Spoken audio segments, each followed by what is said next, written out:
Good evening, everyone and friends. Good evening to our Venerables here today. Welcome to another event at the Metta Centre. Tonight, we have Venerable Akiñcana, who is back for part two on a different topic, but coming back again to Metta Centre to give us this talk. Tonight, Venerable will be giving a talk on love in a time of conflict. He'll be speaking about the Buddhist teachings on harmony and friendship. And I think it is such a perfect topic to talk about in our times. And it is very relevant to what's happening around the world, but also in our individual world as well. So, Venerable, thank you for coming back again. It's so wonderful to have you back here at the Metta Centre to offer these teachings. And I invite you for tonight's teachings. Thank you. Thank you, Tina. Okay. So we'll start the session with a short meditation and a guided meditation. So it'll be probably about 20 minutes or so. And then after that, we will kind of go on to the main body of the talk. I suggested that we can have questions if people feel like it as we go through. However, if not, we can take them at the end as well. But I'm quite happy if something strikes you as interesting to ask at the time, we can certainly kind of try and we'll certainly work with your question and then keep going. Okay, well, thank you very much again for joining us. And just a few words about the meditation. So we're talking, we'll talk tonight about friendship. And of course, the other side of that is kind of hostility and tension and conflict. The Buddha has a very strong message about friendship in the world, and it's fundamental. In fact, actually, in a couple of suttas, I think one with Venerable Ananda, who's his attendant, and one with Venerable Sariputta, they both kind of talk about the role of friendship in the Buddhist path.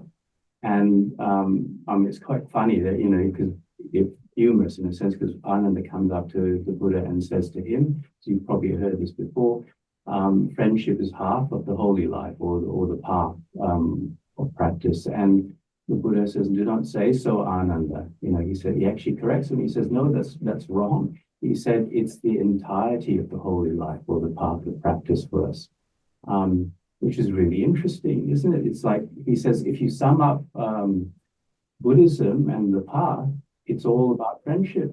And of course, by friendship, what the Buddha means is loving kindness and care for those around you, and of course, those for yourself as well, right? So in tonight's meditation, I'd like you to, again, I think pick up on what we did last week a bit and get a sense of the tension arising when you're trying to control your meditation, and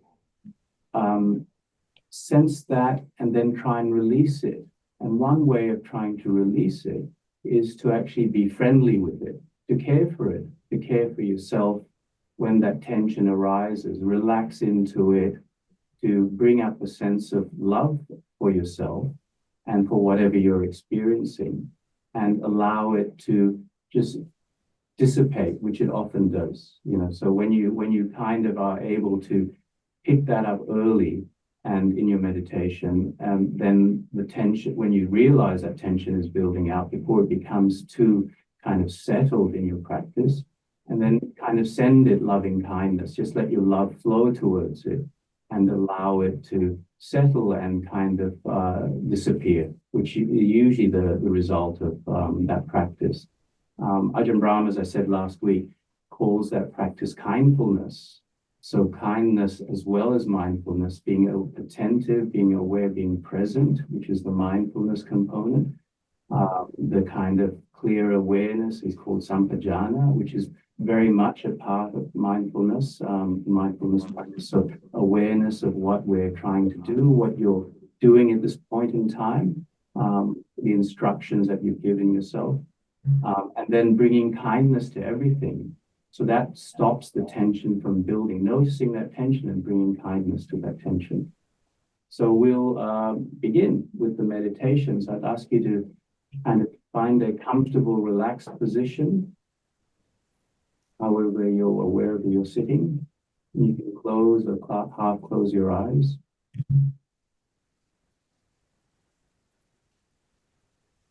Bring your attention within.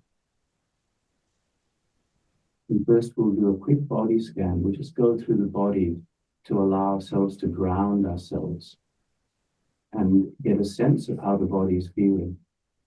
So relax your feet and toes. You can wiggle your toes a little bit. You're relaxing. Feel any tension there. Tight. Relax your lower legs. Your knees. Your thigh.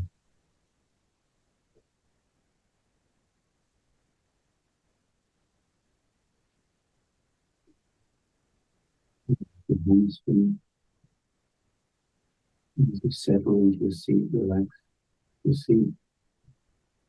It's the buttock. Feel the balance of the body in the seat.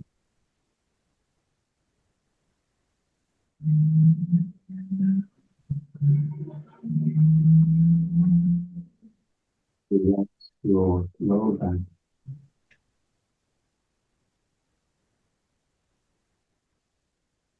Relax your abdomen.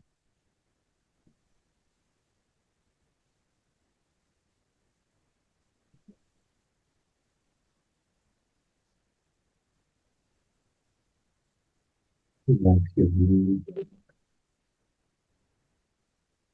Relax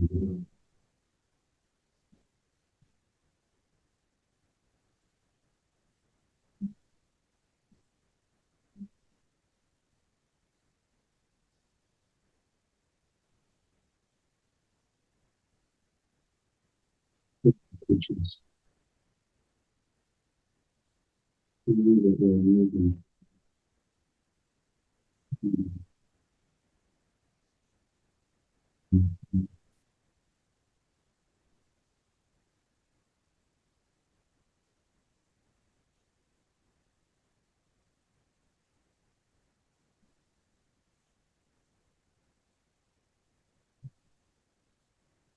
Relax your upper back.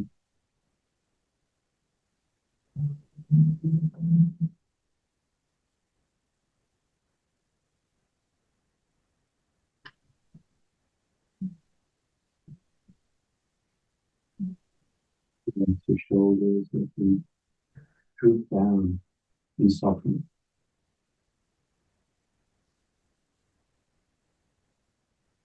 Relax your legs.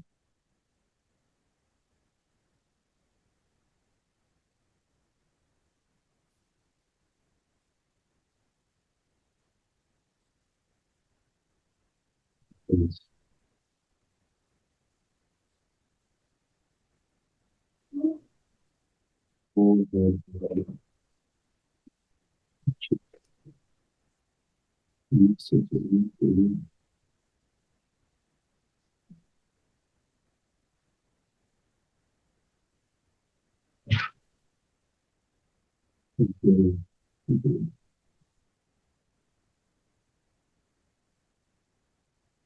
relax your brain.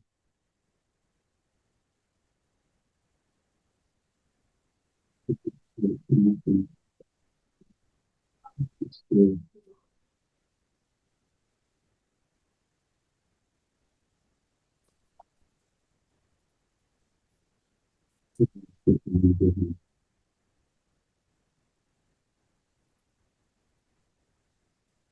Relax the palms of your head.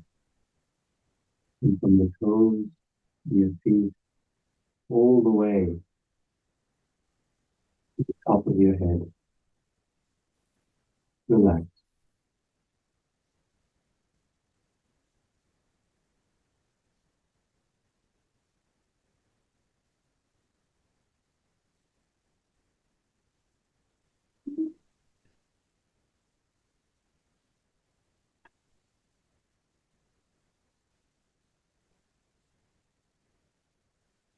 You to turn your attention to your breath.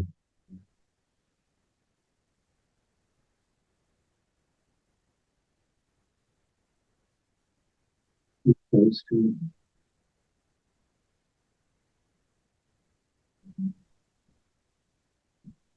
As if you're standing right beside it.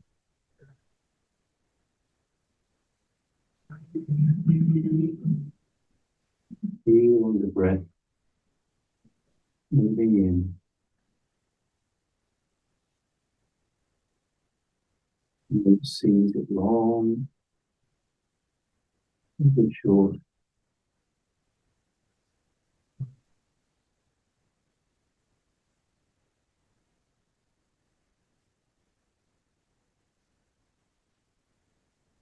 Sense yourself tensing and grasping, trying to hold on to it. Just release and soften into the breath.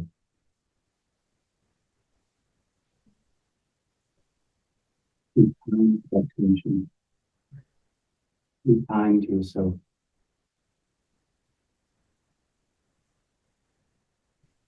Be wish for everything that you're experiencing.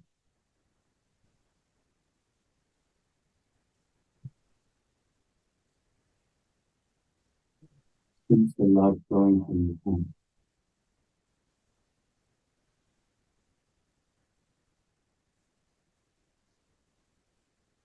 Easing your body, easing, touching everything.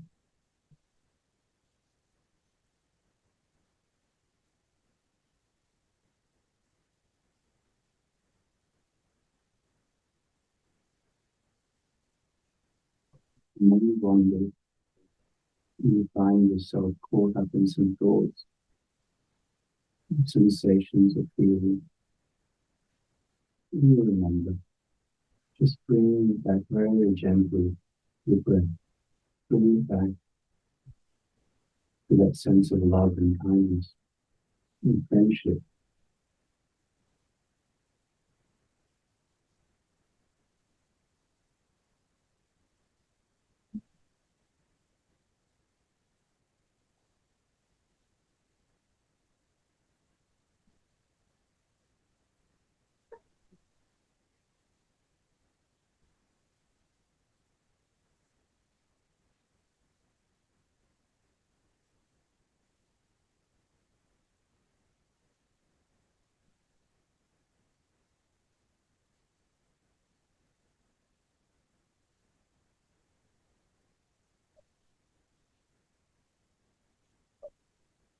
As your mind becomes more peaceful,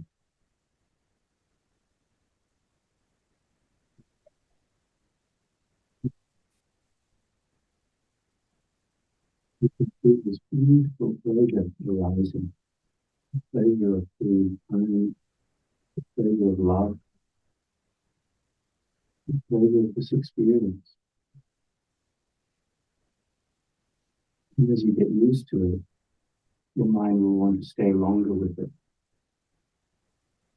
settle into it. It's natural to get distracted from time to time. That's the busy mind that wants to flow out, the outflowing of the mind. It's not used to the peace and stillness yet. As you get used to this beautiful pleasure, the quiet, stillness,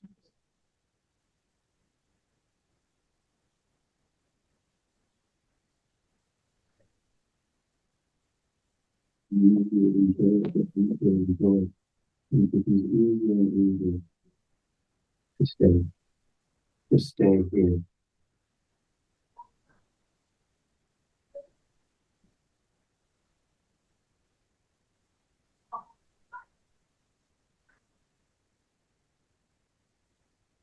Breathing in, relax. Breathing out, relax.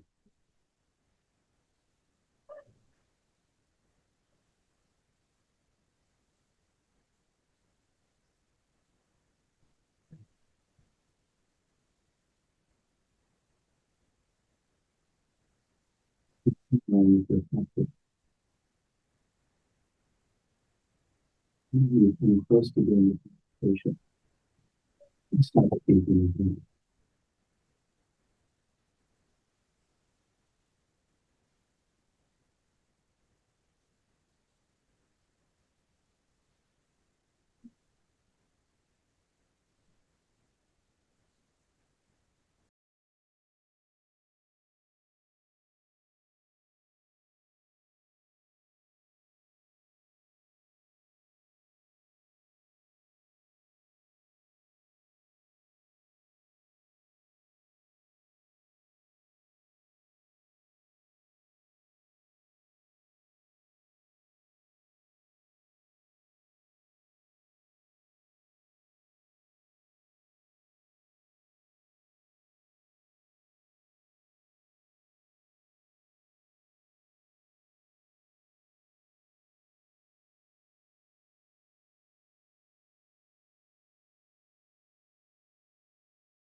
We're coming close to the end of the meditation session.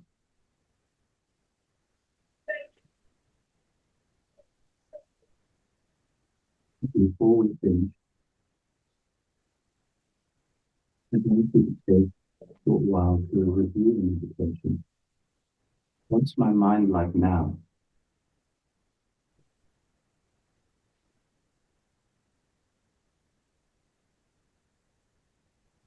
Peaceful, stillness.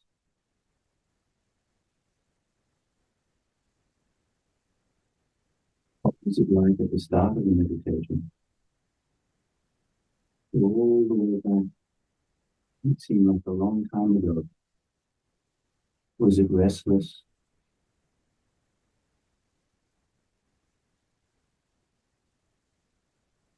Was it busy? Scattered?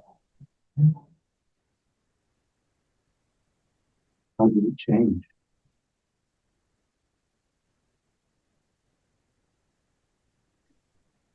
What worked? Made it more peaceful? What obstacles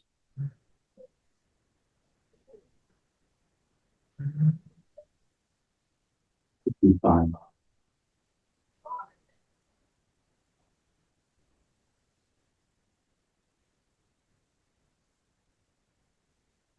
Now we close to the dedication of the merits of the practice. May all beings rejoice in the merits of this practice. May all beings be free from suffering. May all beings finally attain to Nibbana. Thank you so much.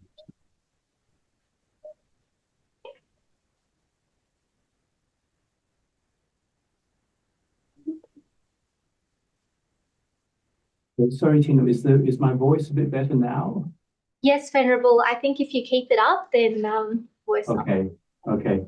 It was my fault. Well, I had I've forgotten to plug one thing into the microphone receiver, the wireless microphone receiver. So hopefully this is better. But please let me know if it's not loud enough or you can't hear me. I'll do what I can. Okay. So, we've got a question. Is that correct, Simran? Yes, Venerable. I just wanted to quickly ask, regarding meditation. I had a really odd experience just then that I've never felt before. Right. During the meditation, I was mainly just observing my breath, not really focusing on it. But Yeah. then, kind of randomly, there was like this. It was dark blue with a black border, and it was like this weird force. And I know this sounds funny, but it was like physically lifting me from my chair. It's like away from my surroundings and then like into the breath. And then suddenly, because of that force, all I could feel was the breath. And like, but the weird thing was, I was also aware. There was like a higher awareness that saw that happening. But still, for most of the rest of the meditation, it was just breath. But it was like a physical, like I went, Physical woo. movement, yeah. So your body and your mind are not really separate, and they that's a wonderful experience, Imran. Congratulations, because your mind is sort of moving you in to become kind of unified with the breath, to become part of it, and you experience that with your physical body and your mind. It's actually like when you feel the pleasure of things in meditation. You can actually often feel it in your body as well, like a very deep, suffusing pleasure. So that's quite a wonderful thing. It's actually, if you let it go, like it sounds you did, it kind of allows you to just kind of unify with the breath. It becomes part of you, or your mind becomes part of it, and it becomes very settled there. So did you enjoy it? Yes, because I felt like, wow, my body is sort of moving to the direction that my mind also want to move. So I felt like this mind-body connection.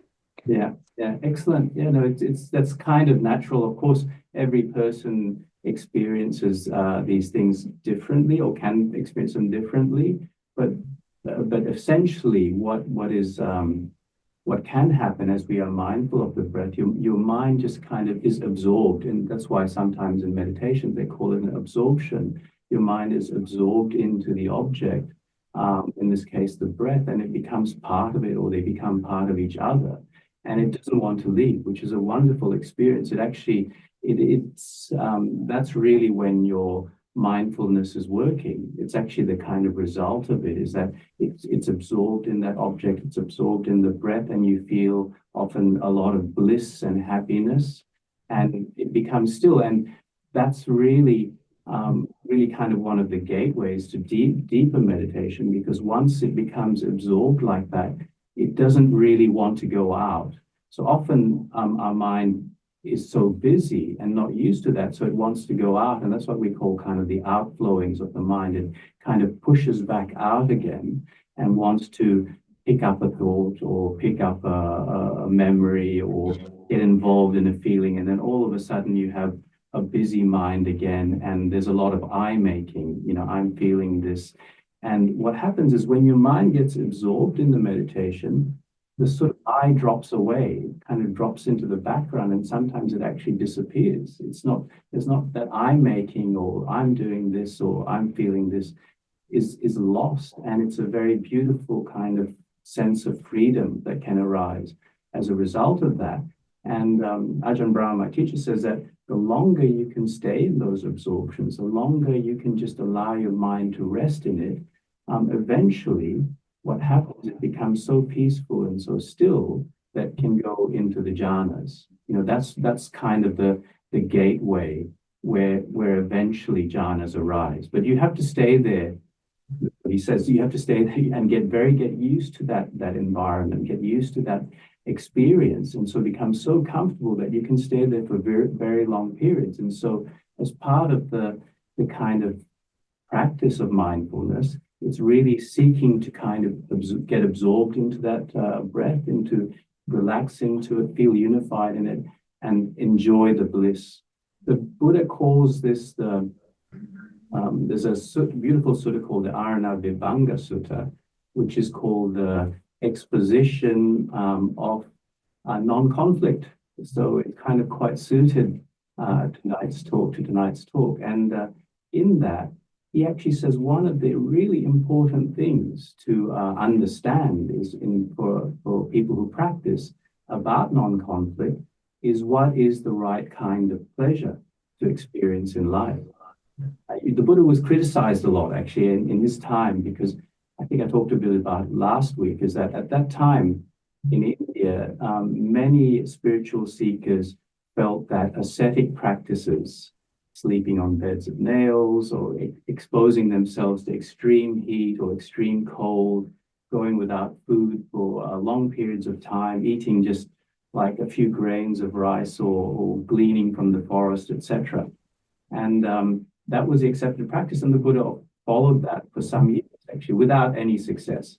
And so in the sutta, he says it's really important as part of your practice to avoid conflict. Within that conflict or tension in your mind as you're sitting, as you're trying to attain to deeper states of meditation, he says that there is a tension there, and that tension is a tension of either going out to seek pleasure in the senses, so maybe a taste or a memory of a taste or sounds or touch or the comfort of the body. And he says we are naturally, most of our lives are actually seeking that kind of pleasure, right? That's the happiness that we can find in the world, those kinds of pleasures. And then the other side, of course, is that we find a lot of conflict because we get involved in things that we are averse to, that can cause hatred to arise in our hearts, or that we find we're fearful of. And so those are kind of the two sides. And the Buddha said we certainly should need to have practices that we can allay those fears and kind of set them aside. But one of the problems in meditation, one of the things that also creates conflict, inner conflict, is actually seeking pleasure in the wrong things. And of course, we know that there are obvious things like, for example, seeking pleasure a lot in alcohol or drugs, etc., can cause, they might bring you some pleasure for a while, but eventually hopefully most people realize that that pleasure is not lasting and it's not a very wholesome or healthy pleasure. And so they often go off it, but some people also become very addicted, and it can be a very traumatic experience if they can't get rid of that addiction. It's a very painful experience in the end. It goes from being pleasurable to becoming very painful. And so the pleasure that Buddha talks about, he says this is the pleasure, and he was criticized for it. People used to actually call the Buddha and his followers pleasure seekers at that time. They were kind of labeled as hedonists. In this very ascetic world. They were saying, people would criticize them in some of the suttas. They say, oh, you people just love pleasure. You're just kind of hanging around in bliss all the time, right? And looking happy. And they said, that's not the right way. You've got to get your bed of nails going, and, you've got to stop eating food and sit out in the hot sun and that sort of stuff. And the Buddha said, you guys are crazy. It's insane, what you're doing, because none of that works. It doesn't do anything for you. The Jains actually did quite a lot, and there's some interesting conversations between the Buddha when he sees the Jains kind of doing this self-mortification practice, and he goes up and he asks them, what are you doing? He tries to kind of change their view of this thing, but they wouldn't, and they kind of look down on the Buddhists and the monks and the practitioners because they said they were hedonists. But the Buddha said, yes, actually, you could call us hedonists in a way, right? We are pleasure seekers, but we seek a particular type of pleasure. And this pleasure is the one that leads you to enlightenment. So it's so important for us as part of our practice to find that higher pleasure, to become comfortable with it, to find the gateways to it. And then once we start experiencing it, to really kind of understand, okay, this pleasure, this happiness that I'm experiencing, it just gets deeper and deeper and more profound. And of course, the Buddha says the highest pleasure, so we give up lesser pleasures. So we might give up the pleasures that we once thought were very good, because we find that they are actually lesser for much greater pleasure. And the Buddha is kind of saying to us, okay, as we progress on this path, and hopefully one day in one lifetime, we can go all the way to experiencing Nibbana. And he says that is the highest pleasure we can experience, that any being, whether they're a deva or a human, any being at all, that is the greatest pleasure. But it's a difficult one, because until we experience those pleasures, the experience of the pleasure of the heart, the experience of absorption, of right mindfulness. Ajahn says right mindfulness is kind of what happens when you get absorbed into that breath and you start feeling this pleasure that suffuses your body. It takes away all the pain, from sitting, all the kind of stiffness in your joints. It's amazing. It kind of goes away. And then you can stay there for long periods of time. And the Buddha says that is a key aspect. And that pleasure, understanding that and experiencing it for yourself and dwelling on it and understanding that, and understanding it just gets better and better as you go along the path and as you go into some of the higher states of meditation. And then, of course, we also have the great pleasure of insight and wisdom. So when you start to experience those, wisdom always actually brings delight and joy into your heart. When you kind of have an insight into, say, the practice or yourself, and you let something go, because often with that kind of insight, you can let something go, and that brings deep, incredible pleasure. It actually kind of suffuses your body, kind of, moves around in your heart, and it actually makes your mind more still.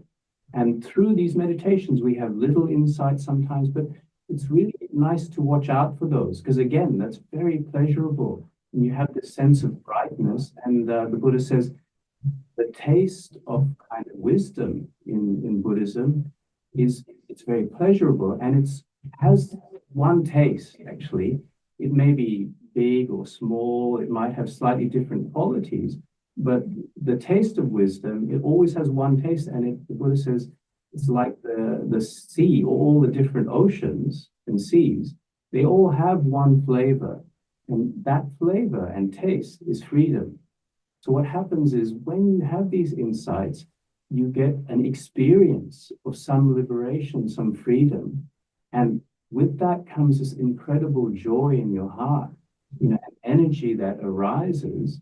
And even if it's a small insight, if you watch for it, it may come and pass away very quickly. But that pleasure is really, again, one of the main things we're hoping for. And it will happen, because the more you can be virtuous, the more you can bring effort into your practice, the more these little insights arise, the more that right mindfulness develops in your mind, and the more pleasure and happiness you can have, and all for nothing. You can just do it in your home. You can do it the rest of your life. Doesn't matter if you're old or young. Fortunately, it's all free, and you can spend hours and hours in this inner world, finding this pleasurable path. So the Buddha said this is one of the more positive ways of seeking non-conflict with the world. We find this pleasure. We understand what is the good pleasure, what is the happiness that we should really seek. And that's an incredible wisdom. Many of you probably already have experienced it to some extent, that you are here, you're attending this talk, so you understand, wow, okay, this is a pleasure that's really worthwhile. This is a happiness that is very worthwhile. And as you practice, of course, part of the life of practice is we have times when we can't progress very far. We feel we're stuck. We have, as lay people, or even as monastics, there are difficulties that we experience, with the people around us, or with the role or jobs that we have, or with our health. As we get older, sometimes our health may fail, and we have sickness, which is a natural part. But what happens, though, is we can keep coming back to our meditation, keep coming back to the wisdom. And as that wisdom grows, we can kind of experience that pleasure and enjoy it. And it heals us. It heals the heart. It allows us to let go of our problems.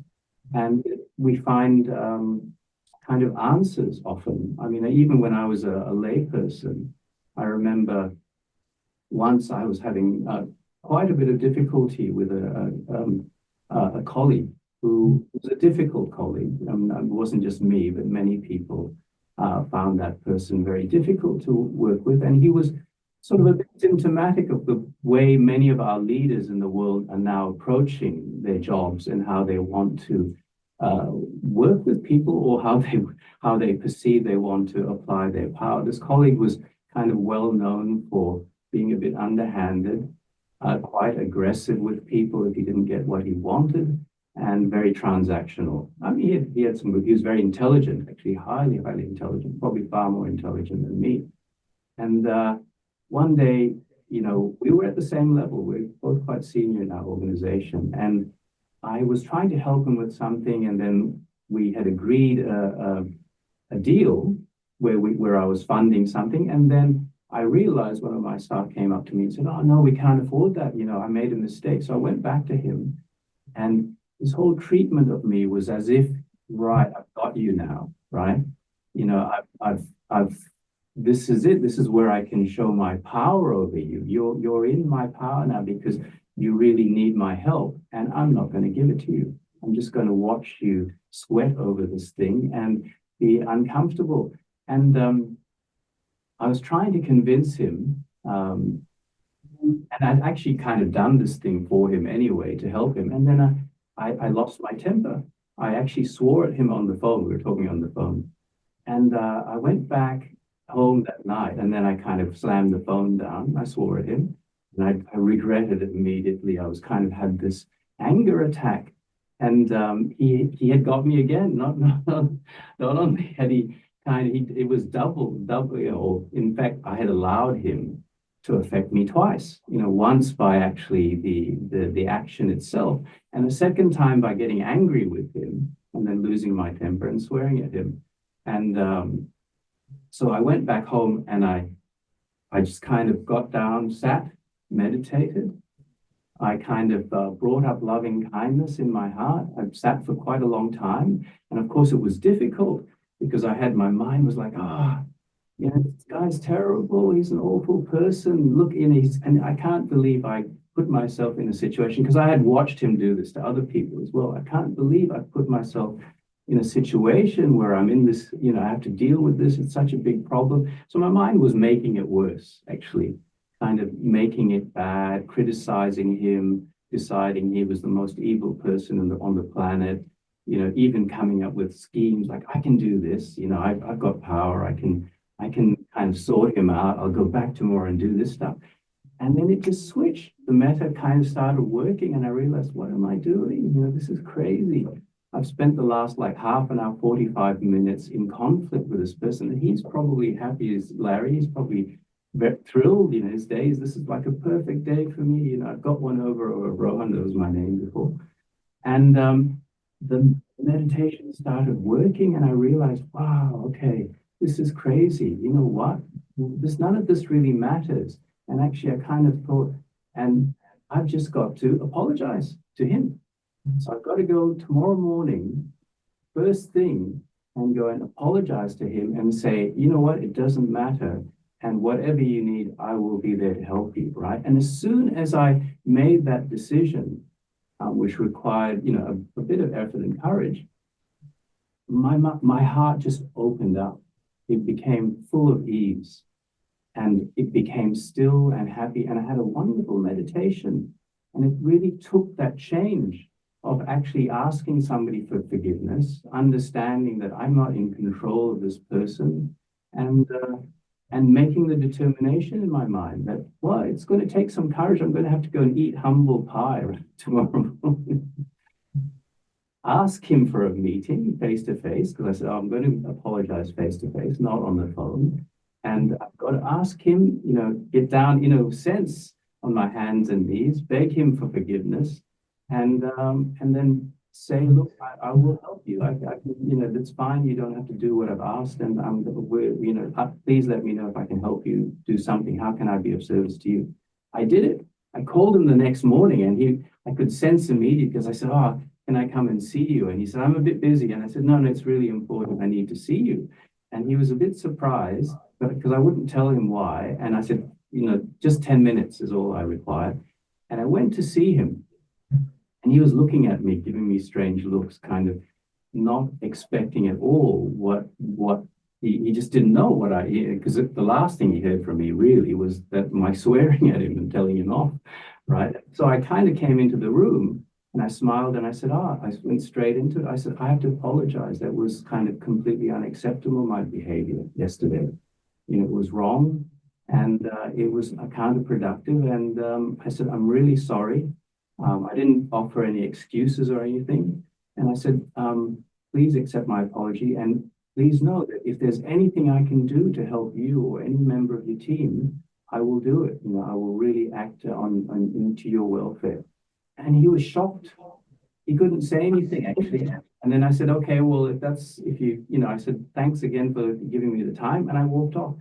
After that, he became really wary of me. He wouldn't talk to me so much. It kind of transformed him, actually. He was so shocked by that behavior. It was so unusual that he actually, he became quite wary. And I followed through.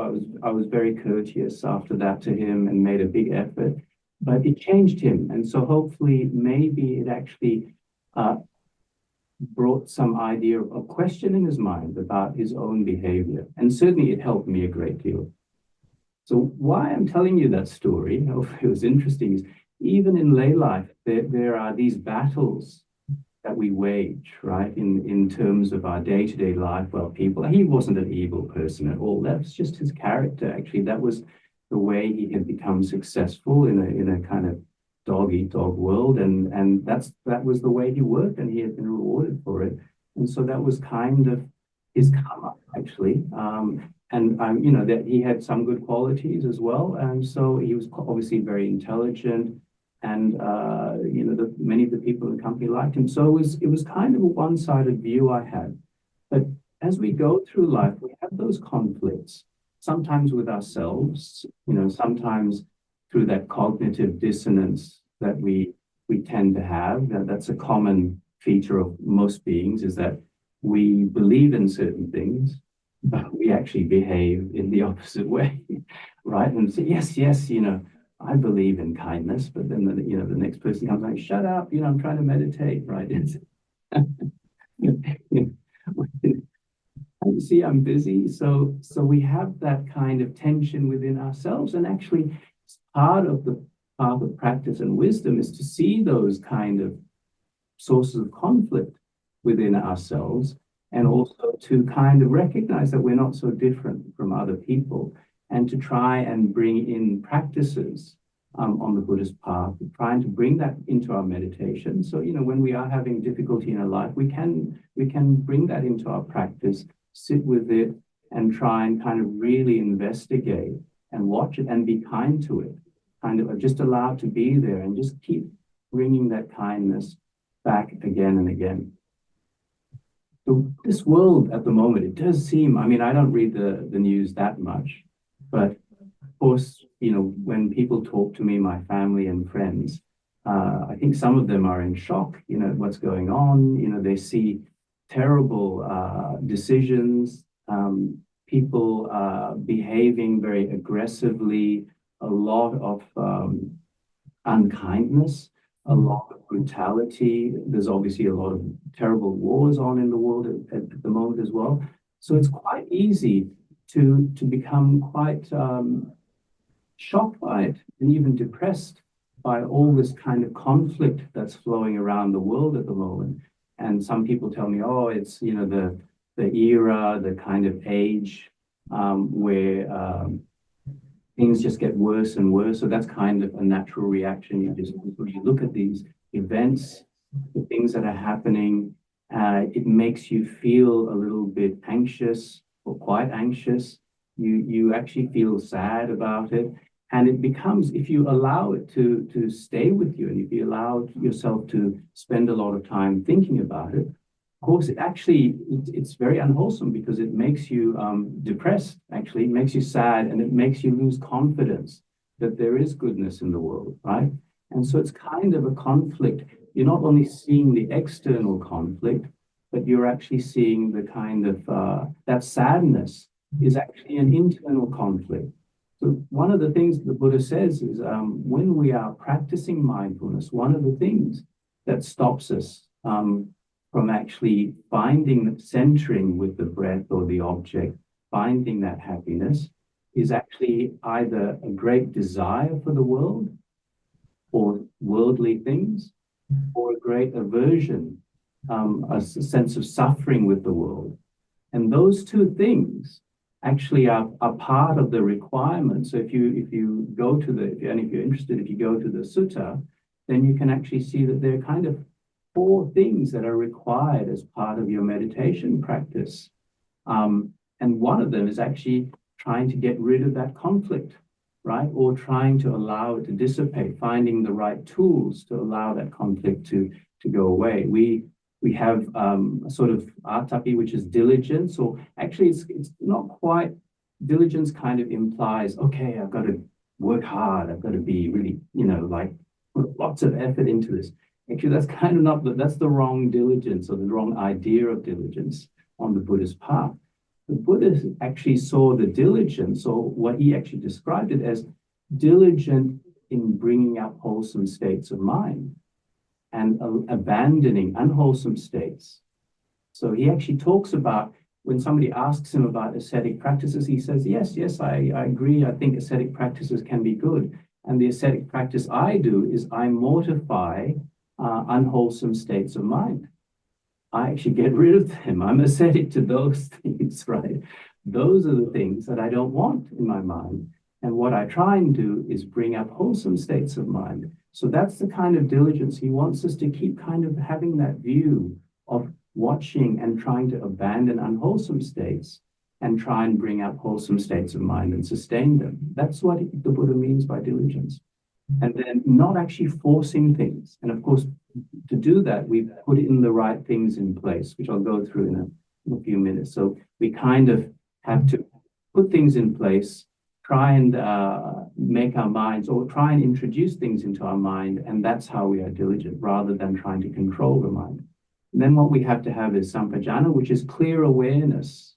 This is essential for right mindfulness, is a kind of an awareness of what we are trying to do. Is that what are the instructions that we provided ourselves? Like, okay, we kind of be near the breath, be present with the breath.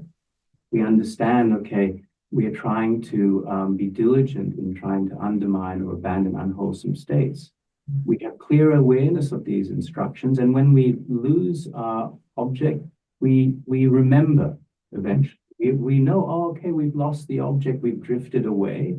We're aware of that now. Our mind has drifted into another pasture. It's feeding in places that it really shouldn't be, especially now. And so we just kind of bring it back. And of course, we bring it back to that sense of joy. We've kind of lost that sense of joy. Usually when our mind drifts, we've lost that sense of joy and peace and stillness, and we've forgotten about it. And then the clear awareness of sampajana reminds us, oh, okay, hold on, I'm meant to be doing something now. Let's just bring it back. Let's walk closer. And I like the idea of actually walking and standing right next to the breath, right? And being as close as possible as we can. And if you kind of give yourself that instruction, say, okay, I just got to be really next to it, and start enjoying it, enjoying kind of the peace that arises out of it. So that's a sampajana. And then the last part, of course, there's mindfulness. The mindfulness is actually the presence of mind. Being present is specifically what mindfulness is. So like when you are present in front of a friend, when they're talking to you, your mind is not drifting. You're very interested in what they're trying to say to you, and you want to listen to them. And in the sense that is what mindfulness is, it's that deep presence, that deep caring and attentiveness that you have to something that you really care for and love. Actually. And that's why Ajahn Brahm's idea of kindfulness really kind of works with that type of presence, that real kind, attentive presence where you care about the person or the thing that's there, and you really want to understand it. And then the last thing, the abhijja domanassa, he said, those are the desire for the world, sometimes translated as covetousness for the world, or the sorrow for the world, right? And so that is mostly what our mind is doing when it's getting busy. It's like, that was a wonderful coffee I had this morning, or that meal last night was great, or wasn't that a great conversation I had with Eddie last night, something like that. Our mind kind of goes off, and we have this desire for those things because they were pleasurable in a sense, right? They are the worldly pleasures that we get caught up with. And once we get caught up with that, we can go into a long cycle of being kind of involved in that. And we've lost our mindfulness, we've lost our sense of clear awareness, and we're kind of eventually, and it's fine, once you realize the tendency is to kind of get a bit annoyed and say, oh, no, I've done it again, right? And I've just spent another 15 minutes, in this kind of thing. And it's like, I'm wasting my time. What am I doing? And so again, now we've switched from sort of a kind of a lesser pleasure to annoyance and irritation and maybe aversion. And once that mood hits, then it's easy to go into the domanassa, right? Oh, this is what the world's like. This is what I'm like. It's all hopeless. And you sort of jumping from one to the other. And again, that's disastrous. So those things, those four things, the sort of diligence, the attentiveness, the clear awareness, and not getting involved in the worldly desires or worldly suffering, are finding the balance with those. That's actually right mindfulness. So mindfulness isn't just paying attention. It's actually trying to bring those things together. And of course, that's a bit like, first, it might feel like you're trying to juggle, right? And you've got all these things moving, and you go, oh, sampajana, oh, unwholesome, you're kind of moving around. But the thing I find is that with that, it's coming back to that kindness, the loving kindness, and just reintroducing it, kind of energizing, your heart and allowing the love to flow into your body, into your mind, is the way that it kind of settles it down. It's a very grounding effect. And if you are finding it very busy, if you are finding yourself lost in that kind of, particularly the sadness or the annoyance or the aversion or conflict, then you bring up loving kindness and allow it to settle. And when you're going through those transitions in meditation, what can happen is it may actually feel uncomfortable. It probably will actually, because your mind is stuck in one way of experiencing something. Even if it's actually suffering, your mind has got used to that suffering, that unpleasantness. And when you're trying to transition or bring in loving kindness, you actually can have some discomfort arise. You can, it can unsettle you a little bit. But the diligence part is to keep persevering with that, to have confidence in that, and to try and keep bringing it back up again and again and again. And it works. It really does work. A lot of the practice at that time when that discomfort is arising is to actually have patience as well. To be patient with it, to have confidence in the practice and have confidence in the Buddha's instructions. So this is how we solve this problem right now, and this is how we bring in the right conditions for our minds to become peaceful. So the Buddha, well, actually, I'll give you a little story. Like, yeah, you may have heard, if you're listen to Ajahn Brahm, you may have heard the story about the samurai and the Zen master. It's actually a Zen story, which is Ajahn Brahm. I think I've heard other teachers talk about this as well. But once, in I think 16th century Japan, there was a very powerful samurai who was rising up the ranks, and he had the ambition of becoming a shogun one day. And after a particularly successful battle, he had heard that in the hills, in the mountains nearby, there was a wise old Zen master who was, very renowned and gave very great teachings to those, that would come and ask him questions. So he was very puffed up. They had won this great battle the day before, and he put on his ceremonial armor and went with a small retinue, and they rode their incredible horses. And of course, the Japanese make, beautiful, beautiful kind of costumes and designs, etc., with their flags and pennants. If any of you watched Kurosawa movies, will probably have a sense of what that could be like. So he rides up. They find the little hut that the Zen master lives in, and one of his retinue goes in and announces the samurai and says, the samurai has come to see you and he has a question for you. And the Zen master is sitting there and he says, okay, he says, please come in, right?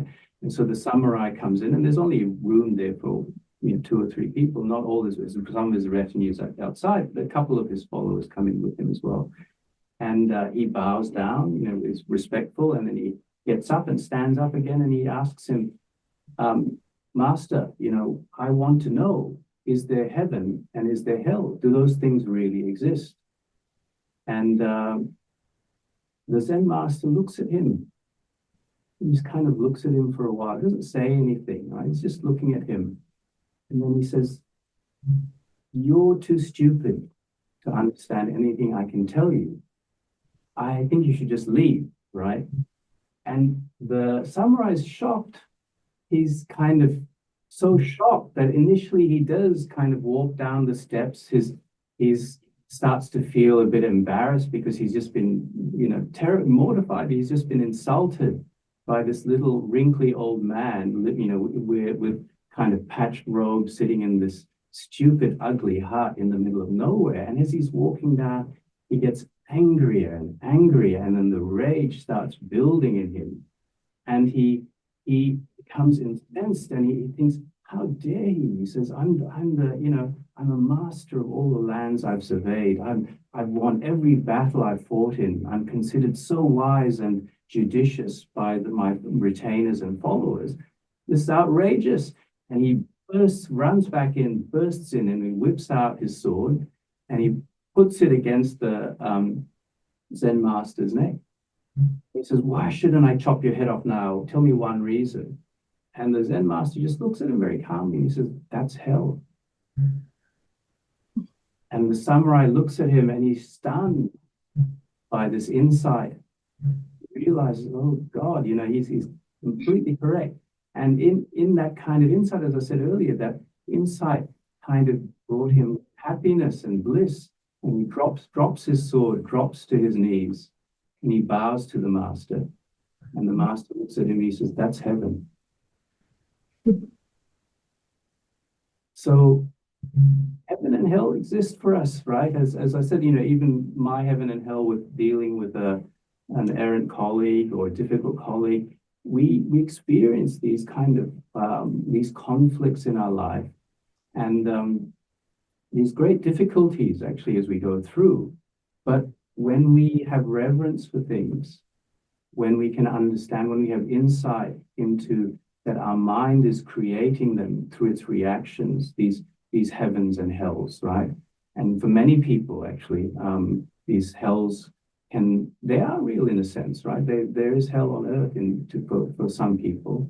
And more often than not, those are the people who are doing the bad things, right? Those are the ones actually committing these things, because they must be living in a hellish mind frame to actually think that these things will bring them happiness, or that they can actually be sustained and last.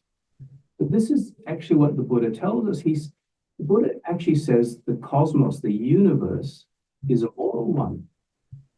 And when we have right view, he describes mundane right view, supramundane right view, or the right view that really you experience once you become what they call a noble one, is when you have a direct experience of non-self, of the nature of suffering. That's called supramundane right view. But for most of us, we have mundane right view. And mundane right view, the Buddha says, this is the nature of the universe around us. This is what it is made of. This is the Dhamma, these are the phenomena, and these are the laws that govern life, and existence in the entire universe, for all beings.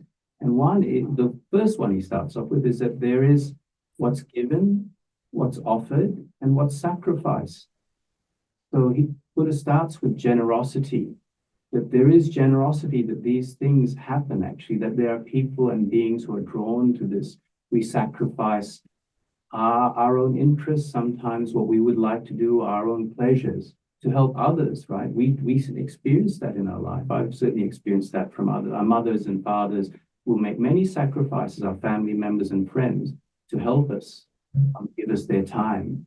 There's what's given and what's offered. We offer things to people. So in the monastic world, we have people coming here every day, and we can do a wonderful anumodana, so a blessing for them, gratitude, to bring us food. We have so much food here at the monastery, and every day, some of the people have been coming for 40 years, once a week, to bring us food. 40 years, it's amazing. Since the start of this monastery, every week for 40 years. And so they bring their food, they give us things, they offer us stuff, right? And they bring us lots of other things, and they do it just out of generosity, just out of care and kindness. So the Buddha says that's a terribly important aspect of the universe. That is virtue, that's morality, and it's a fundamental aspect of what life is. Then he says that there is the fruit and result of both good and bad actions. So he says this is karma, and says good actions have good fruit. They result in a benefit, they're wholesome benefits for ourselves, not just in this life, but in our next life.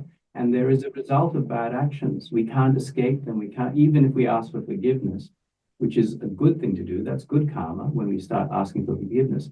But we, unlike in other religions, even if we ask for the supreme deity for forgiveness, he can't exonerate us. That's what the Buddha says. We will experience the result of that action in this life or in the next. And in the third line, in that kind of like stanza, is there is this world and there's the next world.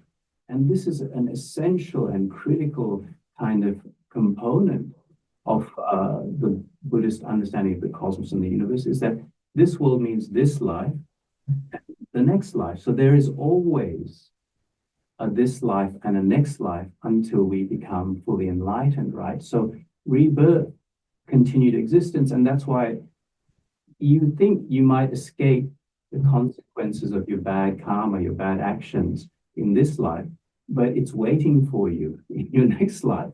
And in fact, if there wasn't rebirth, the Buddha is very strong on this actually, and it's a very important understanding. If rebirth doesn't exist and it doesn't happen, then actually you don't really need to practice. You can do whatever you want. And there are people at the time of the Buddha that said, yeah, no, there's no result of good or bad actions. You can go down one side of the Ganges River and be cutting people's heads off and doing terrible things. And the other side, you can be giving them gifts and be treating them well.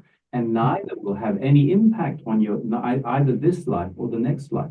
The Buddha says, absolutely not. He says, there are incredible kind of implications of behaving badly.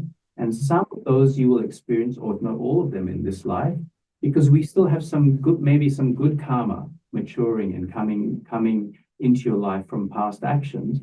If you're born a human, you have actually pretty good karma. You're not born in the animal realm. You're not born in the ghost realms or the hell realms.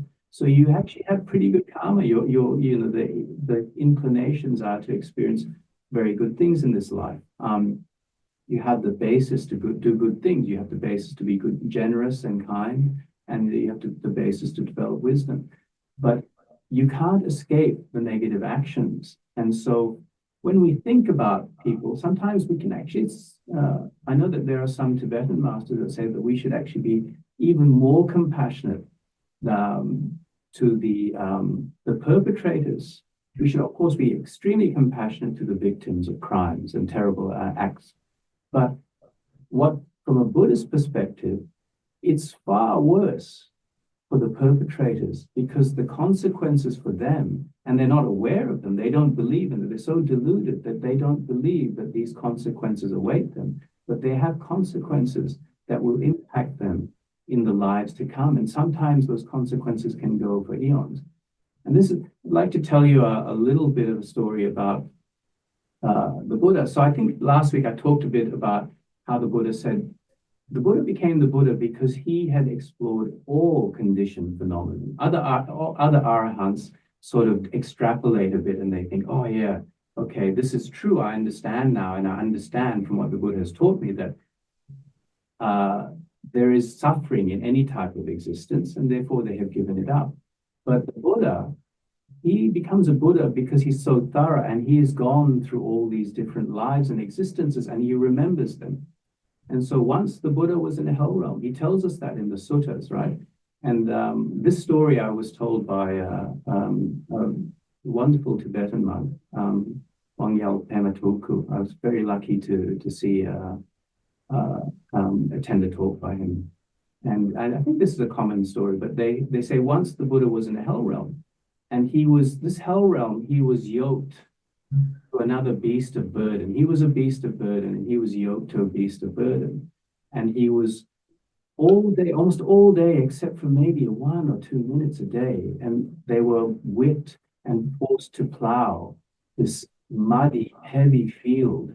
And the being that was there was whipping and driving them. And they had this exhaustion, constantly exhausted, and being shouted at and abused and whipped anytime they slowed down. And he was yoked to this other beast of burden next to him. And that was their life. That was the entire life of their experience. And one day the Buddha kind of thought, this is terrible. It's like so much suffering. It's unrelenting. And I think I could bear this burden myself. I think I can pull the plow myself. And I wish that this other being did not have to suffer this suffering that we're both experiencing. I really wish that. And the Buddha disappeared from that realm straight away, because hell realms are incompatible with compassion. And Ajahn Brahm says that actually the doors to hell are always open. The doors to the hells that we make, the doors to the hell that we may find ourselves in, they're always open. We just need to know how to walk out. And of course, how we walk out is through recollecting and reminding ourselves of being compassionate. And there's other suttas as well where the beings are released from hell as soon as they are compassionate and offer to suffer in the stead of somebody else. So love and compassion and kindness and friendship are so critical to this path. They keep rescuing us from the negativity of the world until, as the Buddha says, we become kind of, live happily as, you know, amongst the hostile, with no hatred in our hearts, even amongst hostile beings. It's a Dhammapada 197 if you're interested. We dwell in happiness even amongst the hostile. We're training to do that, right? We train with mindfulness. The Buddha has given us all these teachings. We have all these stories to lift up our hearts.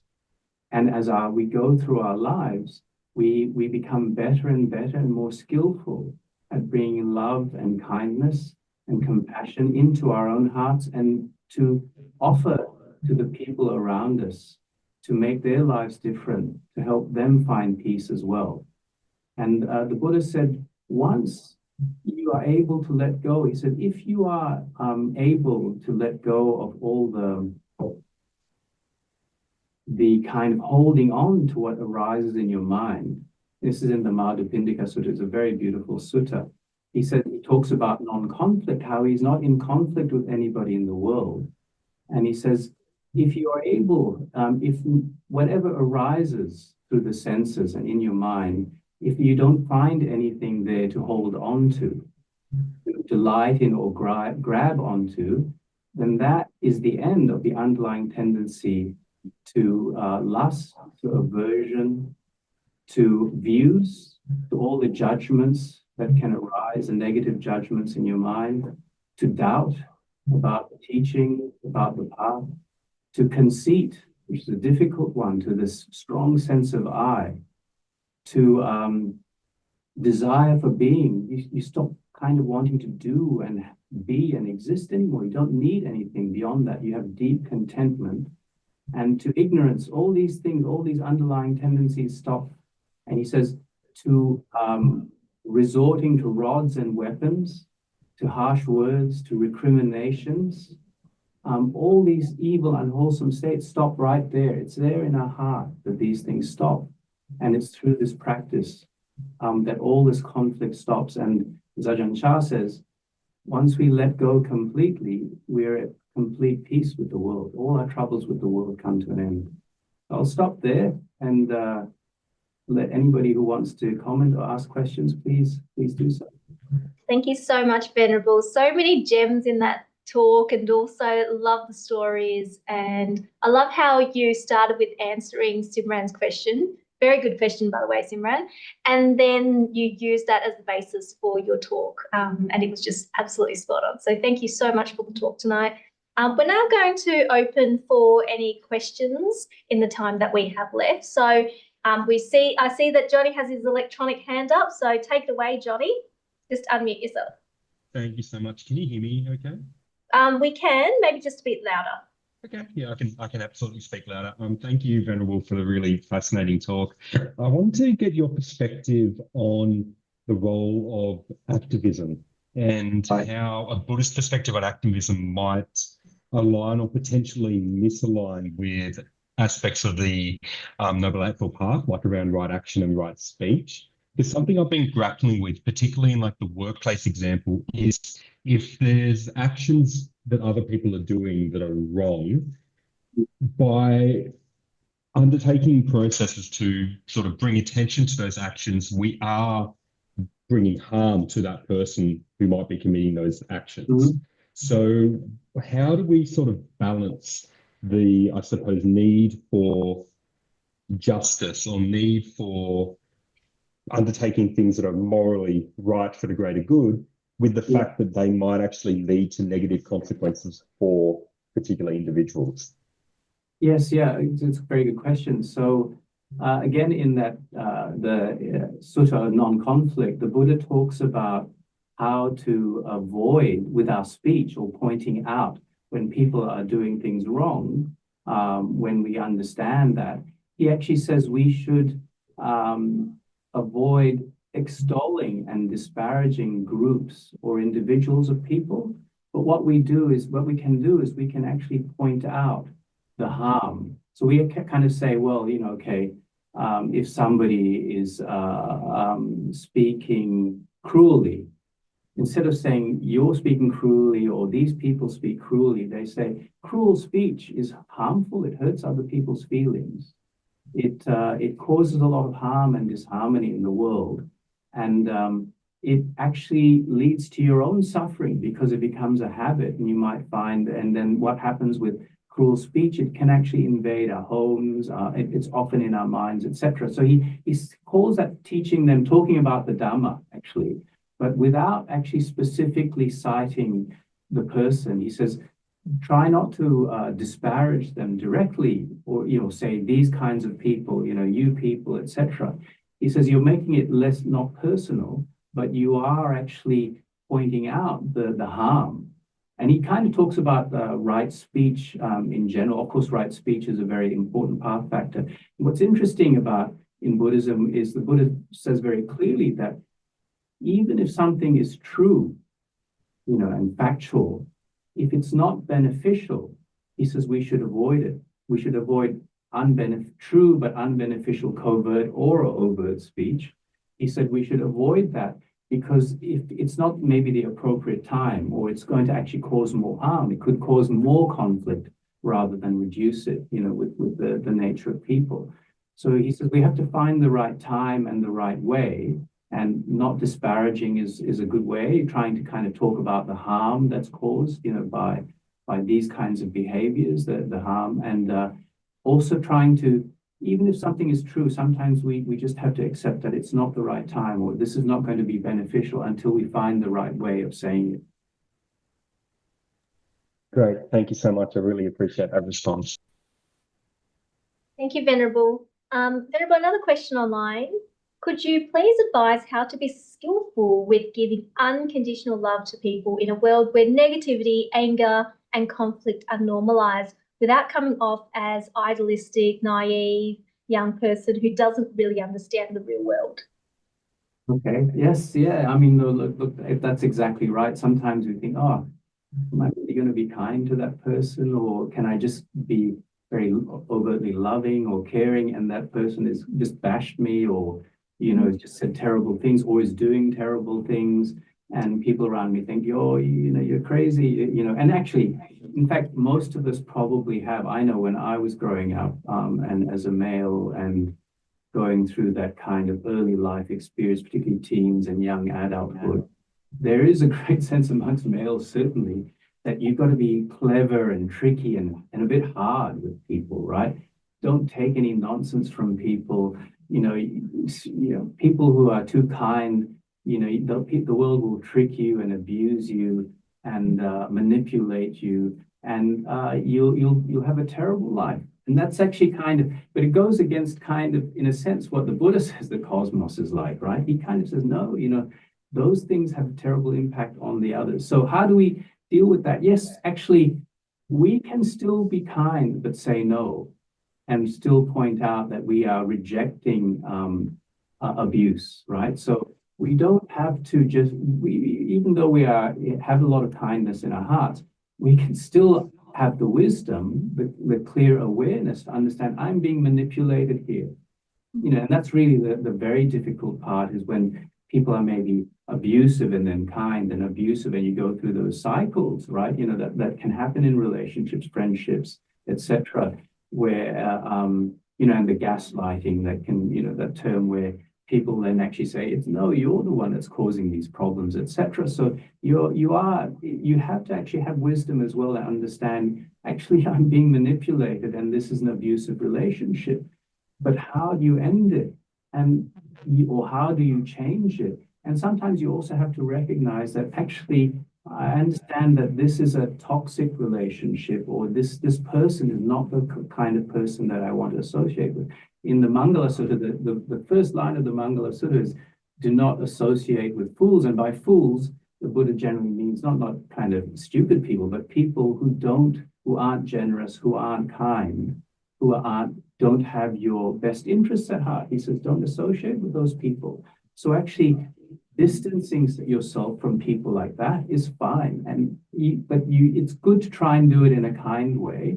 The Buddha actually has a sutta where a Brahmin, a very kind of arrogant Brahmin, kind of sits down and talks to him and starts abusing him. And actually, you find that quite often in the suttas. And then the Buddha just kind of stops him and says, Brahmin, when you invite people to your home and you offer them food, then if the person says, no, thanks, I don't really want to eat that food, he says, who does that food belong to? Brahman thinks about it for a second. He says, it still belongs to me. And he says, exactly. And he says, your abuse.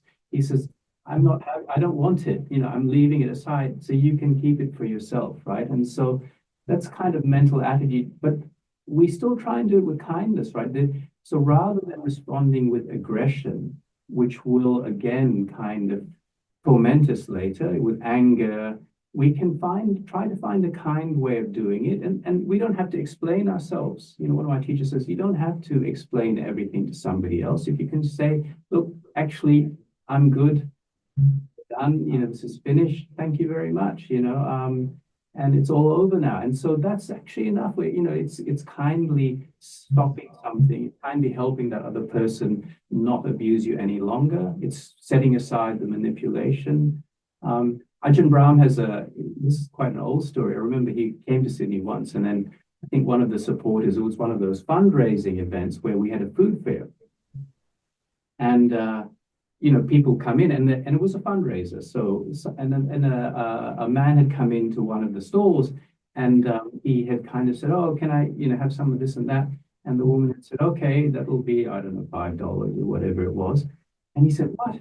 And he said, "I thought you were Buddhist and meant to be kind. You shouldn't be charging money." And he kind of had a bit of a rant at this woman. So later on, she asked Ajahn Brahm. She said, "Ajahn," she said, "Oh, I kind of thought about it." And I said, "Oh, that's right. Aren't I meant to be kind? Is it kind of unkind to be kind of demanding money for this?" And I said, just because we're Buddhists doesn't mean we're stupid, right? The guy was manipulating you. He was just it's a fundraiser. It's for a good cause. If that person had no money, or if, then sure, of course, help them out, right? But people in the world do try and manipulate, and there is a need not to be stupid while we are being kind. Thank you so much, Venerable. It reminds me of the need to not be practicing idiotic compassion, but actually practicing compassion with wisdom. Yes. And I love also, thank you for always referencing the suttas, like going back to the source, going back to the suttas. And on that point, we do have someone who's asked about the suttas.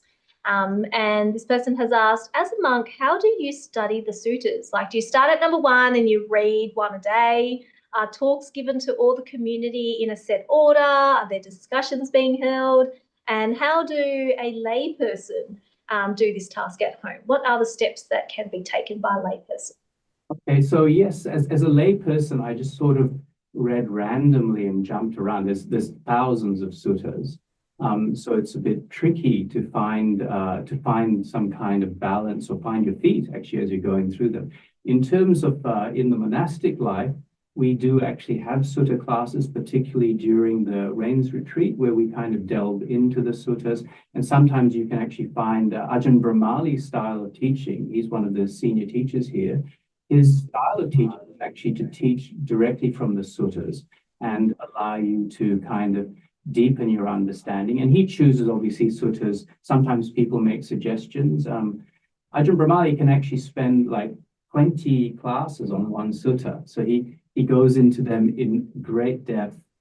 Sometimes it can take us a rains and a half or 2 rains to actually finish one, like the Mahaparinibbana Sutta, which is a very long sutta. So what I recommend for people is the Majjhima Nikaya is actually very accessible. And there's some of the very, like I talked about, the Aranavibhanga Sutta and the Madhupindika Sutta are both in the Majjhima Nikaya. And the suttas, the groupings, the Digha Nikaya, which is a long collection, or the collection of long suttas, and they are quite long, is a collection that's more tuned to kind of asserting the kind of philosophical doctrine of the Buddha. So there are some very complex suttas there that go into discussions with the Buddha, with the Brahmins at the time, refuting their doctrines and explaining his doctrine. And they can be very complex, and there's a lot of logic and philosophy in many of those suttas. In the Majjhima Nikaya, it starts to shift away more to practice. So he talks about a loving kindness more. He talks about, in the Aranavibhanga, about conflict and non-conflict and pleasure. So they're more of a narrative style as well, which is quite nice. We kind of get that. Once we go to large collections like the Samyutta Nikaya, they are kind of put in sections like one on mindfulness, on the sense basis. So you can actually, there's a structure there where you can actually say, oh, okay, I'm interested in mindfulness now. Why don't I go and look into the Samyutta? The Samyutta Nikaya is sort of more designed for practitioners, right? So when you're into your meditation, it's a kind of collection that we would look at a lot during the Rains Retreat and go through specific sections, because they're actually helping us focus in on a particular aspect of meditation. And the Anguttara Nikaya is kind of almost a little bit random, because it starts basically from ones, and I think it goes to about 10s or 11s. And it's a collection, numerical discourse, where everything is, if the Buddha says there is one thing that's very beneficial, then that's in the ones, right? And there are 6 things that do this, that's in the 6s. So then they collect together by the number of things talked about or mentioned, and they go up in sequence. And because there are hundreds of those, you can get lost a bit more easily in that. So, but what's useful is, of course, there's Sutta Central. And so Bhante Sujato sends out suttas on a daily basis, and he takes extracts from them, and he also has, I think he changes the theme every month. So you can get, even if you don't read all of them, they just come to your email, you can actually start to get more familiar with it. And then there are discussion groups as well on that platform. It's an excellent platform. It actually has translations in many languages, but it's a slow process. And what I recommend is, it's really good to not read the suttas too quickly, to go very slowly through them. You know, the tendency when we read other things is to rush. And of course, the suttas can be a little bit difficult because there is repetition and because they originate from an oral tradition. So all of these suttas were memorized in the Theravada canon, right? And they were memorized, they were recited from memory for about 300 years before they started to be committed into writing and be kept in a written record. That's quite a long time. And so monks and different monasteries would specialize. How did they memorize thousands and thousands of these things so accurately? And one thing is that they would specialize. You know, a monk would actually, okay, I know these 3 suttas or something, and he could recite them, and they would recite them in front of other monks, and monasteries would specialize in particular groupings. But the other thing is they use a lot of mnemonics. And sometimes when you read the suttas, it can seem a bit strange, you know, the way it's represented. Like, so they have stop phrases and whenever they talk about, for example, often at the start of a sutta, they would say, Evam me suttam, which is, thus I've heard. And then towards the end, if the sutta has been convincing to somebody, then that person will, you know, whoever they are, they say, oh, and it's like you've turned over something you've turned upright, but something that was turned over. You brought light into a darkened room. And you'll actually start to notice that these things are quite repetitive. And so those were their mnemonics. They would, okay, we slot in this bit. And so if you're memorizing, regardless of the sutta, you knew, okay, when I talk about how the Buddha brings light, you know, how the Buddha is success, you know, what somebody is saying, how it's enlightened somebody, I use this standard stop phrasing.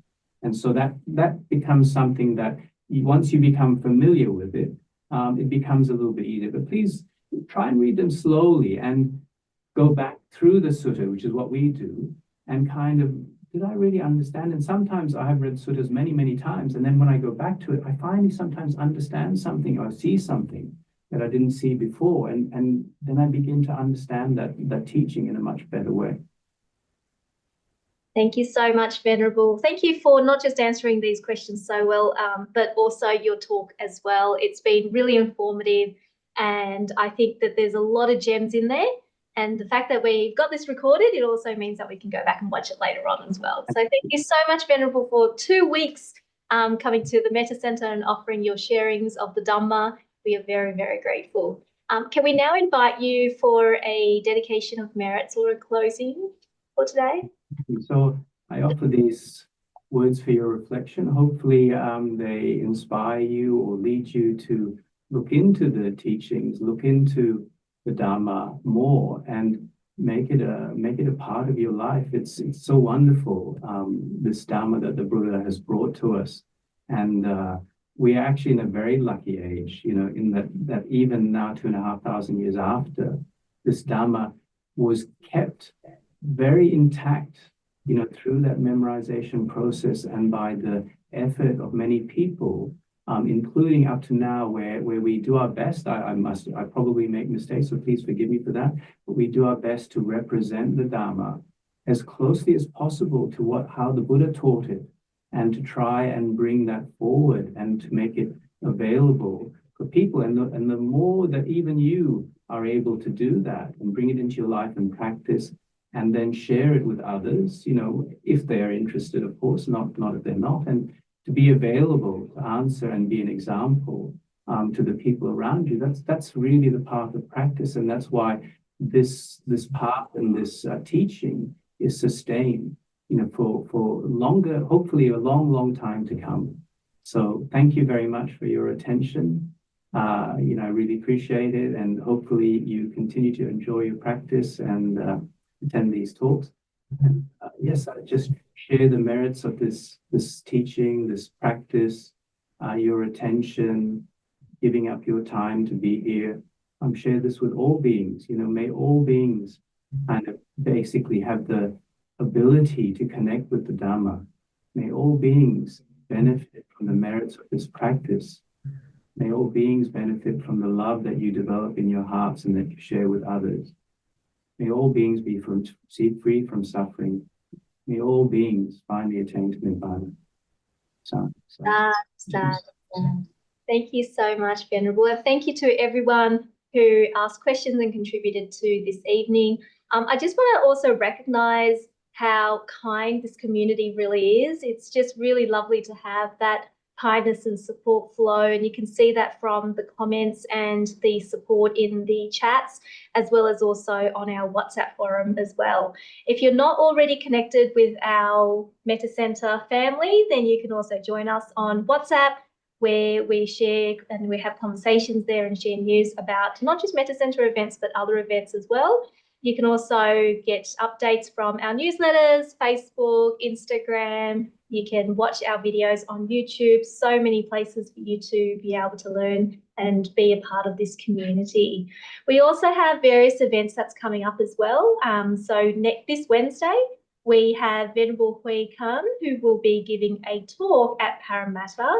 She'll be joining online, but the event will happen in Parramatta, and you can join us in person or online. And she'll be talking about contemplating death and impermanence, an excellent topic for a Wednesday evening, I think.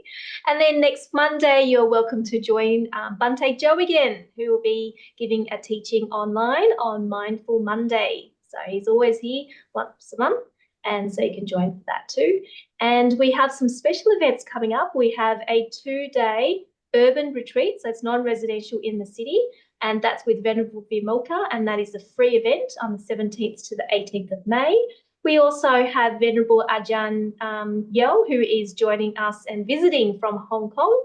He'll be in Sydney, and he'll be giving some of the teachings on Mondays and Wednesdays, but there's also a 4-day residential meditation retreat, and that's at Vajasala in Wingello. The retreat is by donation, first come, first serve. We still have spaces available, so highly, highly, highly, highly recommend that. 22nd to the 25th of May.